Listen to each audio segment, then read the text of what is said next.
দেখে কি চিনতে পারছো? হ্যাঁ, ঠিক ধরেছো, একদম আমার রান্নাঘর, যেটা কিনা আমার ব্লগে বেশিরভাগ সময়টা তোমরা দেখতে পারো। রান্নাঘরটা জুড়েই তো আমি থাকি, তাই না? আমার রান্নাঘরে আমিই রানী। তো সেখানটায় সেটা ভেঙে চুরে তছনছ হয়ে যাচ্ছে আমার চোখের সামনে, কিন্তু কিচ্ছু করার নেই, কী আর করব বলো।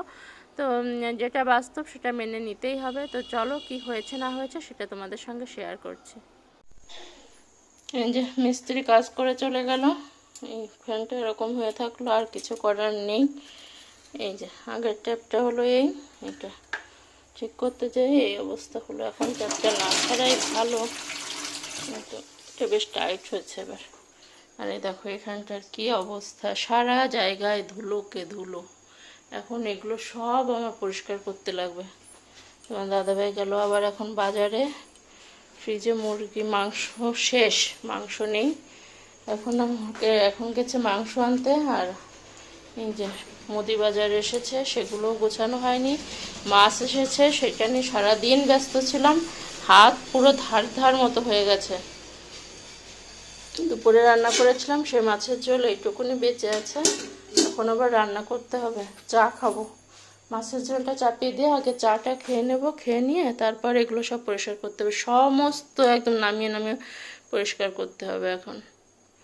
যাই হোক, শুধু শুধু হাপিত্তেশ করে তো লাভ নেই, চলো কাজগুলো শুরু করি। মাছের ঝোল চাপালাম, মাছের ঝোল প্রায় হয়ে আসলো, ফুটে উঠলো, একটু জালে থাক, আমার চা হয়ে আসলো, চাটা খাবো। আর এদিকে মুদি বাজারগুলো বার করেছে, কিন্তু গোছানো হয়নি, এগুলো আগে সব এই কোটাকুটিগুলো ধোবো, তারপর দরকার হলে সকালে গোছাবো, সেও ভালো। এখানটায় সারা রাত এরকম থাক, তাতে অসুবিধা নেই। আগে সব কৌটাগুলো নামিয়ে ধুই আগে, তার আগে চা খেয়ে আসি। চা হয়ে গেছে। মুদি বাজার কী কী আসলো দেখো, বিস্কুট, বিস্কুট আছে একটা দুটো তিনটে চারটে, 4 প্রকার বিস্কুট আছে, চা, চানাচুর, ভিম লিকুইড, তারপর ভিনেগার, হারপি সরি মশার তেল দুটো, 2 ঘরের 2টো মশার তেল, বাউমা কয়েল, তারপর উজালা, লবণ, তারপর হুইল সার্ফ, বুটের ডাল, পেস্ট, হলুদ, আর হচ্ছে বেসন, এদিকে জিরে, এখানে আছে আখরোট, চিনি, আটা আর সয়াবিন তেল। এই হলো আজকের মুদি বাজার, বুঝলে। চলো, কি হয়েছিল বলো তো, আসলে আমার ট্যাপটাতে না ফোট ফোট করে জল পড়ছিল, অনেক দিন ধরে পড়ছিল, তো মাঝে মধ্যে এটা সেটা একটু ঘুরিয়ে টুরিয়ে দিলে পরে সেটা না ঠিক হচ্ছিল, কিন্তু 2 দিন যাবত সেটা আর হচ্ছিলই না। তো তারপর তোমার দাদাভাই বলেছিল ট্যাপটাকে একটু চেঞ্জ করে দাও। ট্যাপ যেহেতু ঘরে আনাই ছিল, তো ভেবেছিলাম নিজেরাই হবে, তো নিজেরা করতে গেছিলাম, কিন্তু হয়নি, আমি তো পারলাম না। তারপর তোমার দাদাভাই অনেকটা চেষ্টা করেছে, করে তার হাত ঘাড় সব ব্যথা হয়ে গেছে, কিন্তু তারপরেও কোনো কাজ হয়নি। শেষমেশ মিস্ত্রি ডাকতে হলো। মিস্ত্রি দাদা এসে বলল ভেতরে নাকি প্যাচটা কেটে গেছে, যার কারণে এখন ট্যাপ বাদ দিতে হবে। আমার ইয়েটা মানে জং ধরে গেছে, এর আগেরটা যেহেতু নোনা জল ছিল, নোনা জলের কারণে না ভেতরে আর কি যে ইয়েগুলো আছে ওগুলো ক্ষয় হয়ে গেছে, সেজন্য আর ওখানে প্যাচ আর আটছে না। এবার ওটাকে বাদ দিতে গেলে পরে কী করতে হবে বলো তো, ওখানটাতে ভেঙে চুরে ইয়ে করতে হবে। তো শুনে তো মাথায় বাজ পড়লো, আমি তো ভাবলাম যা, এখানটা বুঝি সম্পূর্ণটা ভেঙে চুরে, মানে এর আগে যতবার ওরকম ইয়ে করতে হয়েছে, মানে ট্যাপটা চেঞ্জ করতে হয়েছে, তখন ভেঙে চুরে না এমন বাজে অবস্থা হয়ে গেছে, বিশেষ করে বাথরুমের মধ্যে ওরকমটাই অনেক জায়গায় হয়ে আছে। কিন্তু আমার রান্নাঘরে যে এরকম কোনো একটা খুঁত হবে সেটা না আমি কোনোভাবেই মেনে নিতে পারছিলাম না। লিটারালি সেদিন রাতে আমার ঘুমই হয়নি, সারা মনে হচ্ছিলো আমার রান্নাঘরটা আর সেরকম থাকবে না, কেমন একটা ইয়ে হয়ে যাবে। তো যাই হোক, দেখো সব মুছে টুছে নিয়েছি। আর মিস্ত্রি দাদাকে চলে যাওয়ার পরে তোমার দাদাভাই আবার বাজারে গেছিলো, সে এবার মাংস নিয়ে আসলো, তো সেগুলোকেও কেটে বেছে একদম ইয়ে করে রাখছি। তো একসঙ্গে মাংসটা নিয়ে আসলে পরে কী হয় বলো তো, মানে সব পিসগুলো না আলাদা করে রাখতে পারি, কোনটা লেগ পিস, যেমন ব্রেস্ট পিসগুলো আলাদা করে রাখি, সেটা দিয়ে মানে কোনো রেসিপি করার জন্য, তারপর যার মানে রোস্টের পিস, মানে এরকমভাবে সব কিছু একটা মাথায় ইয়ে করে রাখি, এই দিন এটা রান্না করব। তো সেরকমভাবে সেটা গুছিয়ে গাছিয়ে রাখলাম। আর যেটা কিনা করতে অনেকটা সময় লাগে, কিন্তু কারণ এটা মাথা ঠান্ডা করতে হয়। আর এর মধ্যে তোমার দাদাভাইকে চাটা করে দেওয়া হয়ে গেছে, কিন্তু আমার কিন্তু চাটা ইয়ে করা হয়নি, মানে চা খেতে খেতে না হাফটা রেখে দিয়েছিলাম, তো ওই যে পুরো চাটা খেতেও পারিনি ঠিকঠাক করে। রান্নাঘরটা আমার সব থেকে শখের জায়গা। এই বাড়ির মধ্যে সব থেকে যেন শান্তির জায়গা আমার কিচেনটা। আসলে সত্যি কথা বলতে কি জানো তো, এই বাড়িতে কিন্তু আমার নিজের ঘর বলতে কিছু নেই। যে ঘরটাতে আমি থাকি সেটা, হ্যাঁ সেটাতে, সেখানে আমি থাকি ঠিকই, কিন্তু সেটা কিন্তু যে তো আমার যে ঘর সেটা কিন্তু কেউ কখনো ইয়ে করে না। সবাই যখনই তোমার দাদাভাই বলবো, ও সবার ঘর আছে, যেমন ওর ঠাম্মার ঘর আছে সেটা বলবে মায়ের ঘর, দাদা যে ঘরে থাকে সেটা দাদার ঘর, ড্রয়িং রুমটা ড্রয়িং রুম, কিন্তু যে রুমে আমি থাকি সেটা কিন্তু কখনো বলে না যে ওটা আমাদের ঘর বা তোমার ঘর, এরকম কিছুই বলে না। সে বলে ওই ঘরে আছে, ওই ঘরে, এরকমভাবে বলে। তো যাই হোক, সেটা শুনতে শুনতে আমার অভ্যস্ত হয়ে গেছে, এখন আর ওসব নিয়ে মন খারাপ হয় না। তো যে এখন দই পাততে হবে, দুধটাকে জাল দিয়ে নিয়েছি, আর দইটাকে ভালো করে ফেটে নিলাম, এখন ইয়ে করে বসিয়ে দিলে পরেই হয়ে যাবে। তো যাই হোক, আর রান্নাঘরটা শুধু একান্তই আমার আপন জায়গা, যেখানে আর কেউ কোনো অস্তিত্ব ফলাতে আসে না। আর সেখানে না বিন্দুমাত্র কোনো সমস্যা হলে সেটা যেন আমি ঠিক মেনে নিতে পারি না। আর যখন এখন নয় দেখছো আমার টাইলসের রান্নাঘর, কিন্তু আমি কিন্তু বিয়ে হয়ে এসেই কিন্তু এ ঘরটা পাইনি। বিয়ে হয়ে যখন এসেছিলাম তখন কিন্তু মেঝেটা পাকা ছিল, বাট উপরটাতে ছিল টিন আর দেয়ালটা ছিল মাটির। তো সেই রান্নাঘরটাকে আমি সুন্দর করে গুছিয়ে পরিষ্কার করে রাখতাম। এই যে মিটশেপটা দেখছো না, মিটশেপটাও কিন্তু আমার বিয়ের প্রায় 4 বছর পরে করা। তখন না রান্নাঘরের মধ্যে মানে উপরে মানে দেয়ালের সঙ্গে দুটো লাঠি মতো বাঁধানো ছিল, তার উপরে একটা মই পাতা থাকতো, তার উপর তক্তা দিয়ে ওখানটায় মানে খাবার দাবার রাখা হতো। তো ওভাবেই রাখতাম। তো পারতাম না, করতে করতে শিখে গেছিলাম, অভ্যস্ত হয়ে গেছিলাম। তো অনেক সময় বিড়ালে এসেও খাবার খেয়ে যেত। তারপরে বলেছিলাম যে মিটশেপে আমাকে একটা মিটশেপ বানিয়ে দাও না। তারপরে অনেক কথাও শুনতে হয়েছিল যে এত বছর মিটশেপ লাগেনি, এখন কেন মিটশেপ লাগবে। যাই হোক, সেসব কথা শুনে টুনে তারপরেও করে দিয়েছিল। সে একটা মিটশেপ ছিল, আর রান্নাঘরের মধ্যে একখানা বেঞ্চ মতো পাতা ছিল, তার উপরে সমস্ত থালা বাসন রাখা হতো। আর কি সকালবেলা বা সব বাসনপত্র নিয়ে এসে রাখা হতো, আবার রাতের বেলা না সব কিছু নিয়ে রাখা হতো আবার অন্য একটা রুমে।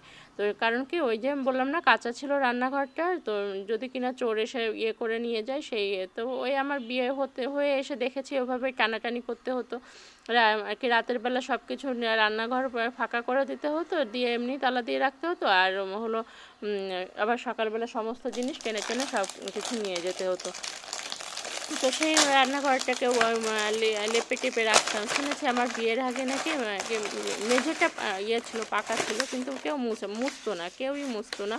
মোছার লোক ছিল না এমন না, লোক ছিল ঠিকই, কিন্তু তারা মুছতো না। ওই খাওয়ার পরে নাকি হাত দিয়ে কেমন লেপা মতো করে নিত।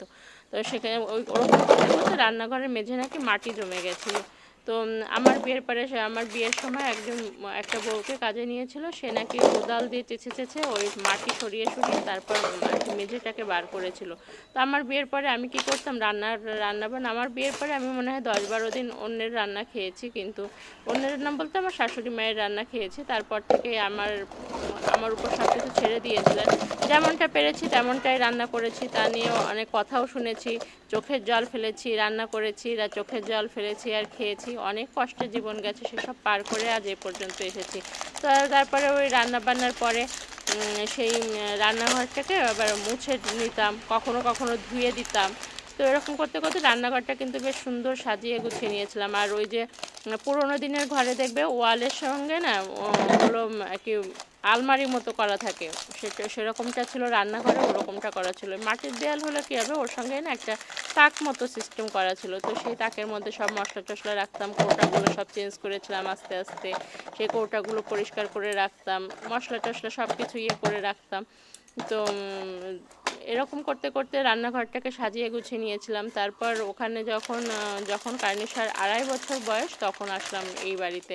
তখন পেয়েছিলাম টাইলসের ঘর ঠিকই, কিন্তু এটা যদি তোমার দাদাভাই যদি আমার নিত, ওপিনিয়ন নিত যে কেমন কি করব। এখন যেমন সবাই দেখি বাড়ি করে, সব বউয়েরা বাজারে যাচ্ছে, তাদের পছন্দের মতো করছে। আর তখন না ফুলতলাতে টাইলসের কোনো দোকানও ছিল না, খুলনা থেকে নিয়ে আসতে হয়েছিল সমস্ত টাইলস। তো তোমার দাদাভাই নিজেই নিয়ে এসেছিলো। যদি আমার পছন্দেরই হতো না, তাহলে বাথরুমের টাইলস আর রান্নাঘরের টাইলস একরকম হতো না কখনোই। রান্নাঘরে আমার অনেক ছিল যে যদি কিনা আমাকে দেখাতো, তাহলে কত সুন্দর সুন্দর টাইলস পাওয়া যায় রান্নাঘরের জন্য, কাপ প্লেটের ছবি দেওয়া, কোনো খাবার দাবারের ছবি দেওয়া, ওরকম টাইলস আমি রান্নাঘরে লাগাতাম। যাই হোক, আমার স্বপ্নই থেকে যায়। তোমাদের সঙ্গে কোনো একটা ভিডিওতে আমি শেয়ার করেছিলাম যে আমার স্বপ্নগুলো সবসময় এভাবেই চাপা পড়ে যায়, কোনো দিন আমার কোনো স্বপ্ন পূরণ হয় না। তারপরেও যেটুকু যা আছে আমি তাতে নিয়েই সুখী। তো যেহেতু আর কি বলবো, আর এই ভিডিওটা যখন করেছি না, ভিডিওটা করার সময়ও আমি জানতাম না যে এর পরবর্তীতে আমার জন্য কোন নিউজ ওয়েট করে আছে। তো যাই হোক, ওই দিন রাতে খবর পেলাম যে আমার মামি এক্সপায়ার্ড করে গেছে। মামি হসপিটালে ভর্তি ছিল। তবে আর অনেকেই হয়তো ভাবতে পারো যে মামির জন্য এত কষ্ট পাওয়ার কী আছে। অনেকেই সবার তো সবার সাথে সম্পর্ক সমান থাকে না। কী হয় বলো তো, আসলে কি আমি না প্রচণ্ড সব দিনই ঘরকুনো টাইপের, বিয়ের আগে বলো আর বিয়ের পরে বলো। বিয়ের আগে আমি তোমাদের সঙ্গে একটা শেয়ার করেছিলাম আমার এক কাকিমার গল্প। তো বাড়িতে যখন থাকতাম তখন বেশিরভাগ সময়টাই কাকিমার সঙ্গে কাটাতাম, আর মামা বাড়িতে যখন যেতাম তখন মামির সঙ্গে খুব ফ্রেন্ডলি ছিলাম। তো সেজন্যই বেশি কষ্টটা হচ্ছে, খুব খারাপ লাগছে। মাঝে মধ্যে ফোনে কথা হতো, খোঁজ খবর নিত, কিন্তু সেসব জিনিসগুলো আর থাকলো না। মনের কথা বলার মতো মানুষগুলো আমার আস্তে আস্তে সরে যাচ্ছে, আমি একলাই হয়ে যাচ্ছি। সবার আসছে পয়লা বৈশাখ আর আমার আসছে একলা বৈশাখ। তো এটাই ভাবছি। আর কাজবাজগুলো কাজবাজ যখন করছি তখন তো আর করছি না। তো এখন যখন ভয়েস ওভারটা দিচ্ছি তখনই ভাবছি মানুষের আসলে কেউ বলতে পারে না যে নেক্সট টাইম তার জন্য কি ওয়েট করে আছে। যেটা চলে যে মানুষের কি বলো তো, যেটা যায়, যে দিনটা যায়, যে সময়টা যায়, সেই দিনটাই কিন্তু ভালো যায়, বা সেই সময়টাই ভালো যায়। নেক্সট টাইমে যে তোমাদের জন্য কি ওয়েট করে আছে সেটা কিন্তু কেউ বলতে পারে না। ঘড়িতে এখন বাজে 11:15, আর সব ধুয়ে মুছে একদম পরিষ্কার করে করলাম। এতগুলো বাসন মাজলাম, একদম ঢাই হয়ে আছে। সব কিছু নামিয়ে সব পরিষ্কার করে নিলাম। এই যে সব এগুলো জলও ঝরে গেছে, আর ওগুলো জল ঝরে গেলে তারপর ওগুলোকে গুছাবো। আর এদিকে ভাতও অলরেডি হয়ে গেছে, মাছের ঝোল করলাম পাতলা করে। সব রকম মেশানো, ট্যাংরা, বেলে, বান, এসব মাছগুলো মেশানো আছে। হলো রাতের অবস্থা। আর ভাতের মধ্যে কৌটায় করে ডাল সেদ্ধ দিয়ে দিয়েছি, ঘি দিয়ে ডাল সিদ্ধটা মাখবো, ব্যাস হয়ে যাবে। খেতে শুয়ে পড়বো। মোটরটা চালালাম সে কখন, এখনো ভরেনি ট্যাঙ্কি। কি অবস্থা।